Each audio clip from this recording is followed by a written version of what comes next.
大家好，我是魏之超。这期节目是一个幻觉体验视频教程，我会手把手教你如何长出第6根手指。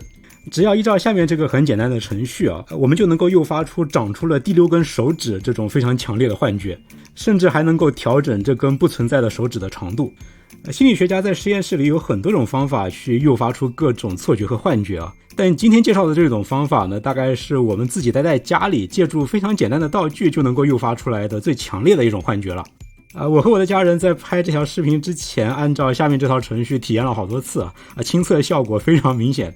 第一次出现这个错觉的时候，我们都有点被惊到了。那以下呢就是第6根手指错觉的详细教程。我们需要准备2样道具第一样道具是一面长宽各30到40公分左右的镜子。屏幕上我的这一块镜子呢是某宝上淘的，高40宽30公分够用了。第二件道具呢是一个能够摸你手指的好基友。在这个视频里呢，我的女儿是体验幻觉的那个人，我就是那个负责摸手的好基友。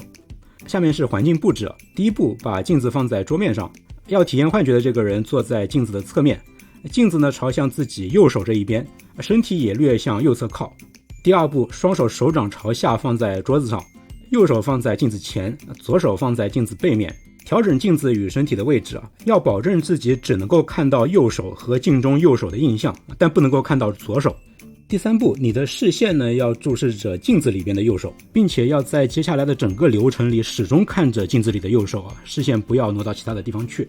第四步呢，你的好基友，就是待会儿要摸你手指的这个人与你坐在对面。接下来他要用他的2只手指依照下面的这个程序来依次摸你的手指，来诱发你的幻觉。摸手指的程序呢是这样的，首先呢，好基友抚摸你的大拇指，具体的手法是轻触你的大拇指指背，从指根抚摸到指尖，再回到指根，来回2次。这里要注意左右两边的抚摸动作必须要同步抚摸的速度也要保持一致。好基友的手指要干燥一点抚摸的力度也可以轻一点不然容易卡住。然后呢，来回2次摸完大拇指之后再依照相同的程序再抚摸你左右食指然后是你左右的中指，再接下来是左右的无名指，都是左右同步的来回抚摸2次。最后来到小拇指，小拇指的抚摸方式最关键小拇指这要分为2步。首先呢，好基友按照刚才同样的手法抚摸右手小拇指的指背，与此同时呢，同步的抚摸左手小拇指靠近无名指的这一侧。而这次的抚摸轮次会比较多两边要同步抚摸20次。抚摸20次呢，是介绍这种方法的那篇原始论文里要求的次数，我们自己测下来呢10几次也就够了。接下来就是见证奇迹的时刻了。最后一步是这样的好基友在你右手小拇指边上的桌面上按照同样的手法抚摸桌面，与此同时呢，同步的抚摸左手小拇指远离无名指的那一侧。在这一步里你很大概率上就会突然产生一种非常强烈的错觉你会感觉到在镜子后面被抚摸着的是小拇指之外的你的第6根手指。我和我太太都是在这一步的一开始就非常强烈的感觉到左手小拇指之外还有1根手指。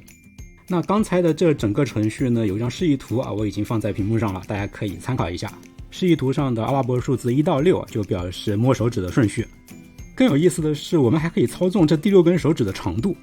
如果你想要长出短短的第6根手指呢，那可以这么做。在刚才的最后一步，好基友在右侧桌面上抚摸桌面的时候右边这边可以把行程缩短，也就是在桌面上划过的距离变短。但是呢，也必须要保证左右两边要同步，而这也不难做到只要让左边在抚摸左手小拇指远离无名指的那一侧的时候速度更快一点就行了。在这种操作之下呢，你就会觉得左手小拇指旁长出来的是一节比较短的指头。那如果你想要长出一根长长的第6根手指呢，那就可以反过来。在刚才的那最后一步好基友在右侧桌面上抚摸的时候，可以把那个行程拉长，也就是在桌面上划过的距离要长一些。